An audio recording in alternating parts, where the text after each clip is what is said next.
मैं प्रकाश चंद चौरसिया, शिक्षक, उत्कृष्ट विद्यालय साचपानी धनौरा, जिला सीधी से। आज हम पद्य साहित्य का संपूर्ण इतिहास, ये एक संपूर्ण इतिहास की एक वीडियो लेकर आए हैं। 1000 वर्ष से अधिक का जो समय है पद्य साहित्य का, इस पूरे समय को हमने एक ही वीडियो में पिरोने का प्रयास किया है। अगर हम इसे गागर में सागर कहें तो शायद अतिशयोक्ति नहीं होगी। अब पद्य साहित्य का संपूर्ण इतिहास एक प्रवाह चित्र के माध्यम से, आगे प्रवाह चित्र आपको दिखाया जाएगा, उस प्रवाह चित्र के माध्यम से आपको देखने को मिल जाएगा। आशा है कि वो आपको जल्दी से समझ में आ जाएगा। पद्य साहित्य का संपूर्ण इतिहास में अगर हम देखें तो सन 993 ईस्वी से वर्तमान तक का जो समय है, ये पद्य साहित्य का संपूर्ण इतिहास का समय है। वहीं अगर संवत देखें तो 1050 से लेकर वर्तमान तक का जो समय है, संवत और सन में 57 वर्ष का अंतर आपको देखने को मिलता है। यदि हम संवत में 57 वर्ष घटा दें तो वो सन बन जाता है। तो ये एक प्रमुख है। आइए अब प्रवाह चित्र को देखते हैं। हिंदी साहित्य का इतिहास। हिंदी साहित्य के इतिहास में, हिंदी साहित्य के इतिहास को हम 4 मूल भागों में बांटे हैं। मतलब जो भी रचनाकार थे उन्होंने 4 मूल भागों में इसका विभाजन किया है। और ये जो काल हैं, ये 4 काल माने गए हैं। पहला काल है आदिकाल। सबसे पहला काल होने के कारण इसको आदिकाल नाम दिया गया है, जो संवत 1050 से 1375, और अगर हम सन की बात करें तो 993 से लेकर 1318 तक का माना गया है। दूसरा जो काल है भक्ति काल, जिसको पूर्व मध्य काल भी कहा गया है, ये संवत 1375 से 1700, और सन की अगर बात करें तो 1318 से 1643 तक का जो समय वो माना गया है भक्ति काल का। तीसरा काल है रीति काल, जो संवत 1700 से लेकर 1900 तक का माना गया है। अगर हम सन की बात करें तो सन 1643 से लेकर 1843 तक का माना गया है। और चौथा है आधुनिक काल। तो आधुनिक काल अगर हम संवत की बात करें तो 1900 से लेकर वर्तमान तक का जो समय है वो आधुनिक काल का माना गया है। अगर सन की बात करें तो सन 1843 से लेकर वर्तमान तक का माना गया है। कुछ कवियों ने इसे 1850 से माना है, लेकिन अधिकृत रूप से 1843 से वर्तमान तक का समय है। तो ये है आधुनिक काल का समय। अब आदिकाल के संबंध में अगर हम देखें तो आदिकाल का जो नाम है ये हजारी प्रसाद द्विवेदी ने, आदिकाल के बारे में देखें तो हजारी प्रसाद द्विवेदी जी ने इस काल को आदिकाल का नाम दिया था। वहीं आचार्य रामचंद्र शुक्ल ने इस काल को वीर गाथा काल कहा है। उसका मूल कारण है वीर गाथा काल, क्योंकि इस काल में वीरों की गाथाएं ज़्यादा लिखी गई और गाई गई, इसीलिए इस काल को वीर गाथा काल भी कहते हैं। इसके अतिरिक्त डॉक्टर राम कुमार वर्मा ने इसे चारण काल कहा है। वहीं महावीर प्रसाद द्विवेदी ने इस काल को बीज बपन काल कहा है, और राहुल सांस्कृत्यायन ने इस काल को सिद्ध सामंत काल कहा है। वहीं विश्वनाथ मिश्र ने इसे वीर काल के कहा है। इस तरह से ये जो काल थे, आदिकाल है, इनके अलग अलग रचनाकारों ने अलग अलग नाम दिए हैं। अब इसकी प्रमुख विशेषता अगर हम देखें तो इस काल की प्रमुख विशेषता के रूप में देखते हैं कि वीर रस प्रधान रचनाएं इस काल में देखने को मिलती है। कहीं कहीं श्रृंगार रचनाएं भी देखने को मिलती है, लेकिन प्रमुख रूप से इस काल में वीर परक रचनाएं या वीर रस की रचनाएं ज़्यादातर लिखी गई। और वीर रस की रचनाओं के साथ दूसरी प्रमुख विशेषता में है वीरों की गाथाओं का वर्णन इस काल में किया गया। रचनाएं जो थी वो चारण और भाटों के द्वारा लिखी गई है, इसलिए इस काल को चारण काल भी कहते हैं। इस काल में जो युद्ध का सजीव वर्णन किया गया है, अर्थात सजीव युद्ध वर्णन इस काल की प्रमुख विशेषता थी। और आश्रयदाता राजाओं की प्रशंसा, इस काल में जो मतलब कवि हुआ करते थे, जो जिन्हें हम चारण कहते थे, चारण और भाट कहा करते थे, ये जो कवि थे ये राजा के आश्रय में रहा करते थे, और राजाश्रय में रह के ही रचनाओं को लिखा करते थे। इस काल में राष्ट्रीयता की भावना का अभाव था, क्योंकि पूरा राष्ट्र जो था छोटे छोटे राज्यों में बटा हुआ था। लोग के मन में अपने राज्य के प्रति भावना थी, राष्ट्र के प्रति कोई भावना इस काल में देखने को नहीं मिलती। डिंकल पिंकल भाषाओं का प्रयोग इस काल में किया गया। अतिशयोक्ति अलंकार, अर्थात जो चारण और भाट हुआ करते थे, उन्होंने अपने अपने आश्रयदाता राजाओं की वीरता का अतिशयोक्ति अलंकार में वर्णन किया है, अर्थात ज़्यादा बढ़ा चढ़ाकर उनके वीरता का वर्णन इस काल में किया है। ऐतिहासिक घटनाओं का कल्पना से संयोग, अर्थात ऐतिहासिक घटनाओं में पर भी कल्पना करके रचनाएं लिखी गई है। और रासो साहित्य की प्रधानता, इस काल में रासो साहित्य अधिक लिखा गया है और इस काल में छप्पे और दोहा छंदों का प्रयोग किया गया है। अगर हम रचनाकार के रूप में देखें तो नरपति नाल, जिनकी प्रमुख रचना है बीशल देव रासो, चंद्रवरदाई, जिनकी प्रमुख रचना है पृथ्वीराज रासो, दलपति विजय, जिनकी प्रमुख रचना है खुमान रासो, जगनिक, जिनकी प्रमुख रचना है परमाल रासो, जिसे हम आला खंड भी कहते हैं। और आला आज भी प्रसिद्ध है हमारे ग्रामीण अंचलों में। बरसात के मौसम में ये आला गाने की परंपरा हमारे क्षेत्रों में देखने को भी मिलती है। नल्ले से हैं, जिनकी प्रमुख रचना है विजयपाल रासो, और अमीर खुसरो, जिन्होंने पहेलियाँ और दोहे लिखे, वो इसी काल के प्रमुख कवि के रूप में थे। दूसरा काल आ जाता है भक्ति काल। भक्ति काल के संबंध में ये जो लिखे, युद्ध से परेशान होने के पश्चात लोगों के मन में भक्ति भावना का उदय हुआ और शांति की खोज में लोगों ने भक्ति भावना को ही अपनाया और भक्ति को ही अपना आधार बनाया। इस काल के जो प्रमुख विशेषता के रूप में अगर हम देखें तो भक्ति भावना की प्रधानता थी। गुरुओं की महत्ता का बखान, सभी रचनाकारों ने अपने अपने गुरुओं की महत्ता का बड़ा सुंदर बखान इस काल में किया है।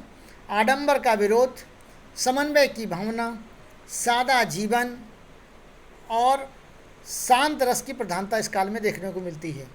जो कवि हुआ करते थे वो राजाश्रम में न रहकर, पृथक रहकर, अलग रहकर, स्वतंत्र रहकर रचना लिखा करते थे। आदिकाल में हमने देखा है कि जो कवि हुआ करते थे वो राजा के आश्रम में रहकर रचनाएं लिखते थे। लेकिन भक्ति काल में एक प्रमुख विशेषता के रूप में यह है कि इस काल में जो कवि थे वो राजा के आश्रम में नहीं रहते थे, स्वतंत्र रहकर रचनाएं लिखा करते थे। विविध रसों का प्रयोग, इस काल में विविध रसों का प्रयोग किया गया। उसमें प्रमुख रूप से है शांत रस, श्रृंगार रस, वात्सल रस आदि। और भाषा की विविधता भी इस काल में देखने को मिलती है। एकता पर बल, अर्थात एकता पर बल दिया गया है। सामाजिक एकता, राष्ट्रीय एकता, राजकीय एकता पर इस काल में बल दिया गया है। अलौकिक साहित्य, इस काल में जो साहित्य लिखा गया वो अलौकिक साहित्य था और इस काल के अलौकिक साहित्य के कारण ही पद्य साहित्य के इतिहास में इस काल को, यानी भक्ति काल को स्वर्णिम काल भी कहते हैं। स्वर्णिम काल कहा जाता है ये पद्य साहित्य के इतिहास का। दोहा, चौपाई, छप्पा आदि छंदों का भी प्रयोग इस काल में किया गया। मुक्तक एवं प्रबंध काव्य का भी इस काल में प्रयोग ज़्यादा देखने को मिलता है। अब भक्ति काल की दो धाराएं प्रवाहित थी। भक्ति काल की प्रमुख रूप से दो धाराएं प्रवाहित थी, एक सगुण भक्ति धारा, दूसरा निर्गुण भक्ति धारा। अब निर्गुण भक्ति धारा की दो धाराएं प्रवाहित थी, एक ज्ञान मार्गी और दूसरा प्रेम मार्गी। इसी तरह सगुण भक्ति धारा की भी दो धाराएं प्रवाहित थी, एक राम भक्ति और दूसरी कृष्ण भक्ति। इस तरह से अब निर्गुण भक्ति धारा को अगर हम समझें तो जिसमें ईश्वर को तो माना गया लेकिन ईश्वर के निराकार रूप को माना गया है, वहीं सगुण भक्ति धारा में ईश्वर के साकार रूप को माना गया। अब निर्गुण भक्ति धारा की जो दो धाराएं थी, ज्ञान मार्गी, जिनके प्रमुख कवि कबीरदास जी और रैदास जी हमको देखने को मिलते हैं। वहीं प्रेम मार्गी शाखा में जिन्होंने प्रेम को श्रेष्ठ माना, इसमें धारा के कवि में मलिक मोहम्मद जायसी जी का नाम प्रमुख है और आलम का नाम भी इस काल में देखने को मिलता था। इस तरह निर्गुण भक्ति धारा की दो धाराएं थी, ज्ञान मार्गी और प्रेम मार्गी। अब सगुण भक्ति धारा की भी दो धाराएं प्रभावित थी, एक राम भक्ति धारा और एक दूसरी कृष्ण भक्ति धारा। राम भक्ति धारा अर्थात जिन्होंने राम को अपना आराध्य मानकर रचना की, तो राम को जिन्होंने अपना आराध्य माना वो राम भक्ति धारा के कवि थे, जिन्होंने कृष्ण को अपना आधार माना वो कृष्ण भक्ति धारा के कवि माने गए। और राम भक्ति धारा के प्रमुख कवि में गोस्वामी तुलसीदास जी का नाम प्रमुख रूप से आता है। वहीं कृष्ण भक्ति धारा के प्रमुख कवियों में सूरदास जी, मीराबाई, रसखान आदि का नाम प्रमुख रूप से देखने को मिलता है। इस तरह से भक्ति काल, जो कि पद्य साहित्य का स्वर्णिम काल भी माना जाता है, का विवरण यहाँ पर देखने को हमको मिलता है। अब तीसरा जो काल आ जाए हम, रीतिकाल। रीतिकाल अर्थात श्रृंगार काल और कला काल। और रीतिकाल, श्रृंगार काल, कला काल। अब श्रृंगार काल और कला काल क्यों कहते हैं? क्योंकि रीति काल में श्रृंगार की रचनाएं ज़्यादा लिखी गई, और श्रृंगार की रचनाएं ज़्यादा लिखने के कारण इस काल को रीति काल कहा जाने लगा। कला काल अर्थात रस, छंद, अलंकारों का प्रयोग इस काल में ज़्यादा किया गया, इसलिए इस काल को कला काल भी कहते हैं। मिश्र बंधु ने इस काल को अलंकृत काल कहा है। मिश्र बंधु ने अलंकृत काल कहा है। रीति काल नाम जो दिया है वो आचार्य रामचंद्र शुक्ल ने, श्रृंगार काल नाम जो दिया है वो विश्वनाथ प्रसाद मिश्र ने दिया है, कला काल डॉक्टर रमाशंकर शुक्ल ने दिया है। तो अलंकृत काल मिश्र बंधुओं ने इस काल को अलंकृत काल कहा है। अब इस काल में भी 3 तरह का वर्गीकरण किया गया है। एक रीतिबद्ध रचनाएं, दूसरी रीति सिद्ध रचनाएं, तीसरी रीति मुक्त रचनाएं। रीतिबद्ध और रीति सिद्ध रचनाएं, कुछ कवियों ने एक ही माना है इनको, रीतिबद्ध और रीति सिद्ध को, और रीति मुक्त, इस तरह उनके 2 भेद बनाए हैं। लेकिन बाकी में रीतिबद्ध, रीति सिद्ध और रीति मुक्त, ये 3 भेद किए गए। रीतिबद्ध कवियों के में जो लक्षण ग्रंथों की रचना की गई, रीतिबद्ध में लक्षण ग्रंथों की रचना की गई, और इसके प्रमुख कवि थे चिंतामणि, मतीराम, भूषण और केशवदास जी। केशवदास जी का नाम हम प्रमुख रूप से इसलिए लिखते हैं क्योंकि वो इस काल के प्रमुख कवि थे, जिनकी प्रमुख रचना है कवि प्रिया। वहीं रीति मुक्त की अगर बात करें तो रीति मुक्त में लक्षणों से मुक्त होकर रचना की गई, लक्षणों से मुक्त होकर रचना की गई। और लक्षणों से मुक्त होकर रचना करने वाले प्रमुख कवि में हैं घनानंद, जिनकी प्रमुख रचना है सुजान सागर। सुजान नाम की उनकी पहली प्रेमिका थी, बाद में भगवान कृष्ण को उन्होंने अपना आधार माना और उनका नाम भी उन्होंने सुजान दिया है। तो ये घनानंद जी जो है उनकी प्रमुख रचना सुजान सागर।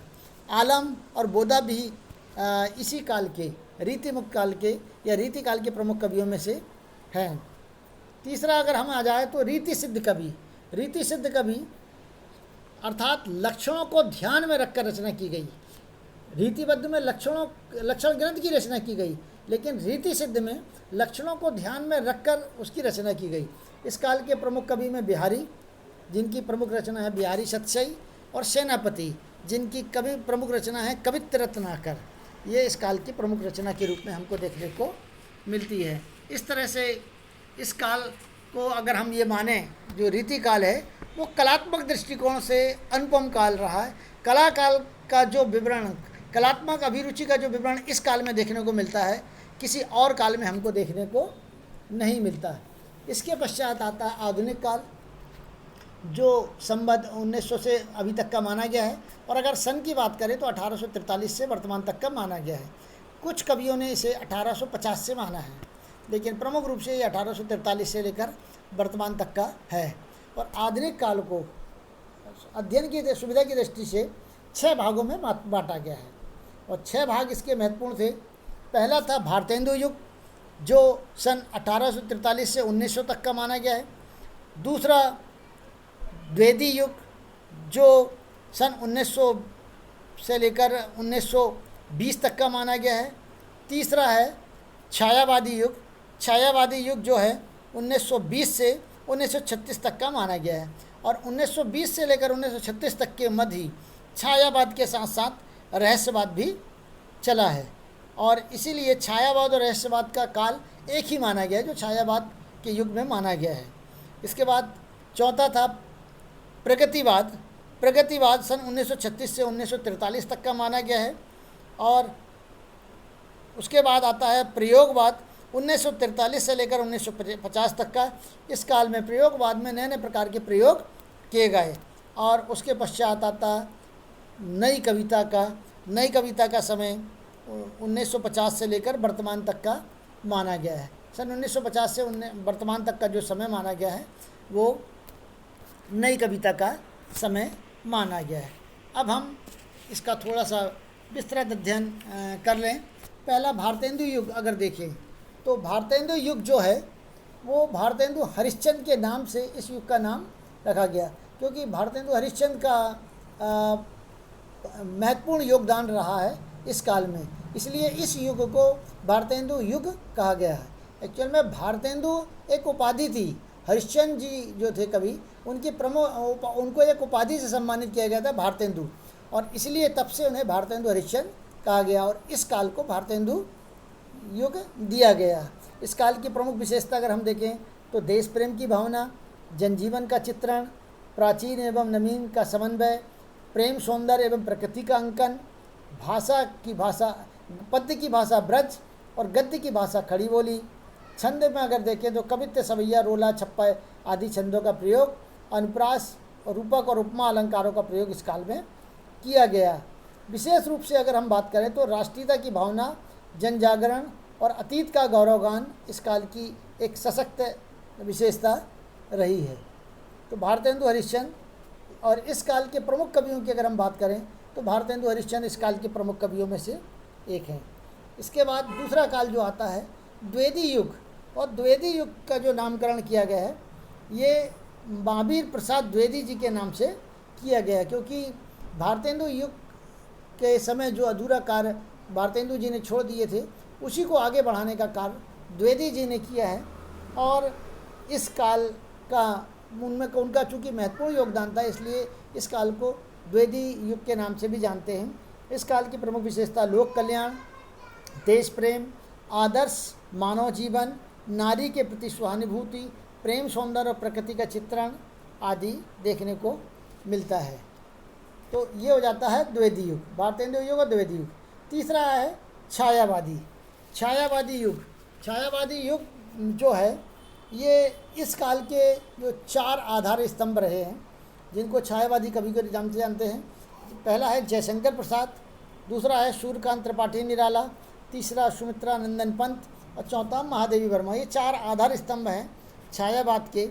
जयशंकर प्रसाद की प्रमुख रचना है कामायनी, वहीं सूर्यकांत त्रिपाठी निराला की परिमल गीतिका, वहीं सुमित्रा नंदन पंत की पल्लव गुंजन और महादेवी वर्मा की रश्मि, नीरजा, यामा आदि रचनाएं।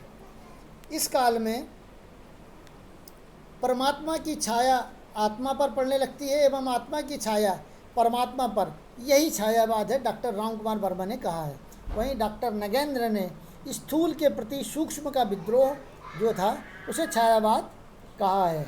और इस काल में विरह वेदना का बड़ा मार्मिक वर्णन किया है, और विरह वेदना का बड़ा मार्मिक वर्णन करने में महादेवी वर्मा का प्रमुख स्थान है।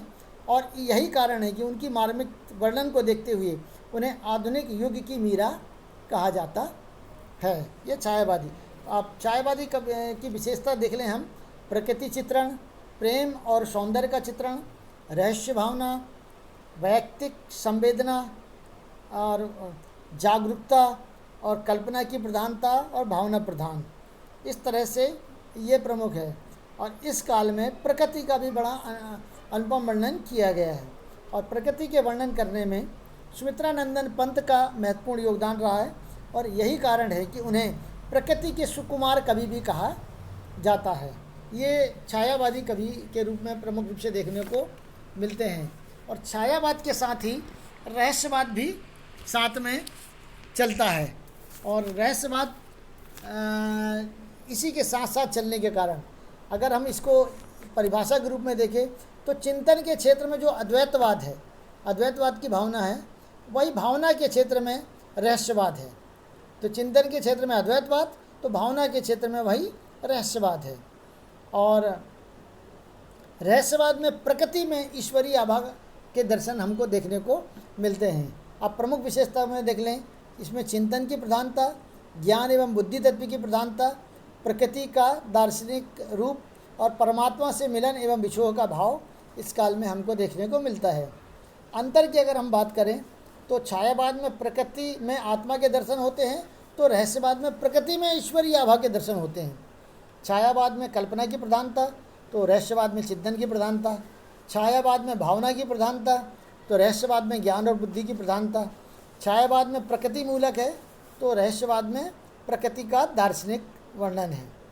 इस तरह से ये छायावाद और रहस्यवाद का अंतर भी हमको देखने को मिल जाता है। और रहस्यवाद के प्रमुख कवि वही हैं जो छायावाद के कवि हैं। लगभग उन्होंने भी रहस्यवाद की रचनाएं भी लिखी हैं। और रहस्यवाद की प्रमुख विशेषता में अलौकिक सत्ता के प्रति प्रेम, परमात्मा से मिलन एवं विछोह का भाव, जिज्ञासा का भाव, प्रतीकों का प्रयोग इस काल में ज़्यादातर किया गया। इसके बाद आ जाता है प्रगतिवाद। प्रगतिवाद की अगर हम बात करें तो प्रगतिवाद में जो पाश्चात्य संस्कृति का प्रभाव हमारे को देखने को यहाँ पर मिलता था, और इसके साथ साथ इस काल में प्रगतिवाद में कार्ल मार्क्स की जो भावना है उसका प्रभाव भी यहाँ पर समाज में पड़ा है। इस काल में दो वर्ग प्रमुख रूप से बन गए थे, एक पूंजीपति वर्ग और दूसरा शोषित वर्ग, गरीब वर्ग, निम्न वर्ग, या जिसको मजदूर वर्ग कहना चाहिए। अर्थात एक शोषक वर्ग जिसे पूंजीपति का वर्ग कहा गया, दूसरा शोषित वर्ग जिनका शोषण किया गया था। और ये वर्ग संघर्ष की स्थिति इस काल में प्रगतिवाद में देखने को मिलती है। वही रचनाओं में भी इसका प्रभाव हमको देखने को मिलता है। तो अगर हम राजनीति के दृष्टिकोण से देखें तो जो राजनीति में जिसे हम साम्यवाद कहते हैं, वही साहित्य में प्रगतिवाद के नाम से हम इसको जानते हैं। प्रमुख विशेषता के रूप में देख लें, शोषित एवं निम्न वर्गों को केंद्र में रखकर रचनाएं की गई। अर्थात जो गरीब थे, मजदूर थे और शोषित वर्ग थे, उनको ध्यान में रखकर रचनाएं लिखी गई। और शोषक वर्ग के प्रति विद्रोह की भावना रचनाकारों में देखने को मिलती है। पूंजीपति वर्ग से के प्रति घृणा इस काल में देखने को मिलती है। यथार्थवादी दृष्टिकोण पाया जाता है। इस काल में यथार्थवादी दृष्टिकोण देखने को मिलता है। अलंकारों का प्रयोग इस काल में हमको मिलता है। कर्मवाद की झलक मिलती है। और मार्क्सवाद का प्रभाव इस काल में यथार्थ रूप से देखने को हमको मिलता है। और समाज के स्थान पर व्यक्ति को अधिक महत्व दिया गया। इस काल के प्रमुख कवियों में नागार्जुन हैं, केदारनाथ हैं, अग्रवाल हैं, केदारनाथ अग्रवाल जी हैं। इस काल के प्रमुख कवियों में हैं। अभिधा शब्द शक्ति का प्रयोग किया गया और प्रतीकों का निषेध था। प्रतीकों के माध्यम से नहीं, वरन यथार्थ वर्णन इस काल का एक रहा। उसके बाद अगर देखें अगला जो था प्रयोगवाद। प्रयोगवाद इस काल में नए नए प्रयोग किए जाने लगे। सन 1943 में पहला प्रयोग किया गया तार सप्तक के रूप में, जो अज्ञेय जी द्वारा 7 प्रमुख रचनाकारों, समान विचारधारा, समान स्वभाव की जो 7 प्रमुख रचनाकार थे, उनकी रचनाओं का संकलन अज्ञेय जी के द्वारा किया गया, जिन्हें तार सप्तक कहा गया। वो इसी काल में, और यही कारण है कि इस काल को हम प्रयोगवाद भी कहते हैं। और नए नए प्रकार के प्रयोग यहाँ पर किए गए। प्रमुख विशेषता के रूप में देख लें, प्रयोग के द्वारा यथार्थ का चित्रण किया गया। भोगे का यथार्थ का चित्रण प्रयोग के द्वारा किया गया। दूसरा है मानव मन की कुंठा व्यक्त की गई। निराशावादी दृष्टिकोण था और व्यक्तिवाद की झलक थी। विचारधारा से मुक्ति की कविता लिखी गई। समाज के स्थान पर व्यक्ति प्रधान था। और इस काल के प्रमुख कवि जो है थे अज्ञेय और भवानी प्रसाद मिश्र जी है। लक्षणा शब्द शक्ति का प्रयोग किया गया। और इस काल में प्रतीकों का भरमार थी। प्रगतिवाद में प्रतीकों का निषेध था, तो इस काल में प्रतीकों की भरमार देखने को मिलती है। इसके बाद का जो समय है वो था नई कविता का समय। और नई कविता के समय में नवीन कविता का समावेश इस काल में किया जाने लगा। नवगीत, इसमें रस छंद अलंकारों का प्रयोग हमको देखने को मिलता है। इसके साथ साथ यह भी देखने को मिलता है कि इस काल में छोटी छोटी रचना को स्थान मिला। बड़ी बड़ी रचनाएं जो वर्णन प्रधान रचनाएं थी, उनके स्थान पर छोटी छोटी रचनाएं इस काल में ज़्यादा लिखी गई और ज़्यादा प्रभावकारी देखने को मिलती है। और नव विचार, नए नए बिंदुओं पर, सूक्ष्म बिंदुओं पर इस काल में रचनाएं लिखी जाने लगी। इस तरह से ये हिंदी साहित्य का इतिहास इसको अगर हम ये कहें कि हिंदी साहित्य का संपूर्ण इतिहास अर्थात 1000 वर्ष से अधिक समय के इतिहास को संक्षेप में एक प्रवाह चित्र के माध्यम से समझाने का प्रयास किया गया। आशा है कि आपको ये समझ में आया होगा, और अगर समझ में आया तो आप इसे लाइक करिएगा, सब्सक्राइब करिएगा, ताकि आने वाले नए वीडियोस हैं आपको मिल सकें। धन्यवाद।